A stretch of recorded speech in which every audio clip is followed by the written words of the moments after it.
Hai guys, aku Rara, aku Elis, aku Nora, Dan aku Dinda.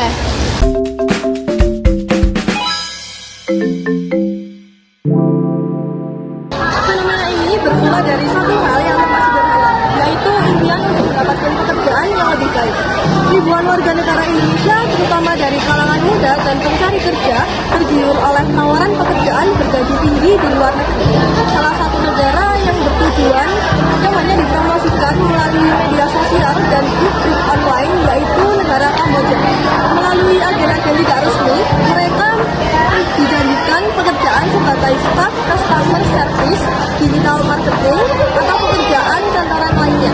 Namun kenyataan di lapangan jauh berbeda. Setelah tiba di Kamboja, banyak dari mereka justru disekap dan dipaksa bekerja di perusahaan judi online dan juga penipuan daring. Pekerjaan ini tidak hanya ilegal, tetapi juga mengandung unsur perbudakan modern. Indonesia sendiri tidak memiliki perjanjian penempatan tenaga kerja resmi dengan Kamboja, maka para WNI yang berangkat tanpa prosedur resmi beresiko besar untuk menjadi korban.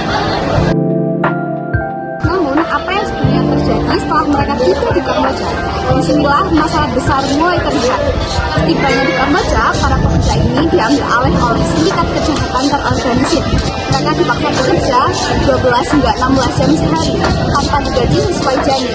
Bila tidak mencapai target, mereka dipukuli, disetrum atau bahkan dijual ke perusahaan lain. Paspornya disita dan jika ingin keluar, mereka dikenakan denda puluhan juta rupiah. Ini bukan sekedar pelanggaran ketenagakerjaan, ini adalah pelanggaran HAM. Menurut data dari Menteri Perlindungan Pekerjaan Migran Indonesia, diperkirakan sekitar 80.000 WNI bekerja secara ilegal di Kamboja. Sebagian besar dari mereka bekerja di perusahaan penipuan online atau judi ilegal. Banyak korban tidak sadar bahwa pekerjaan yang mereka lakukan sebenarnya bagian dari kejahatan internasional. Bahkan di sekitar 75% dari kasus yang ditangani KBRI di Konven berkaitan dengan masalah ini. Melihat besarnya skala kejahatan ini, bagaimana respon pemerintah Indonesia? Pemerintah Indonesia mengambil dua pendekatan utama dalam menangani kasus ini. Pertama, koersi. Melalui kekuatan hukum dan tekanan diplomatik, pemerintah menindak para pelaku Bareskrim Polri, membongkar jaringan perekrutan ilegal dan menangkap sejumlah pelaku yang beroperasi di Indonesia. Kedua, konsiliasi. Melalui jalur diplomasi damai, pemerintah Indonesia bekerjasama dengan otoritas Kamboja, Kementerian Luar Negeri dan KBRI di Phnom Penh berhasil memulangkan ratusan korban ke Indonesia.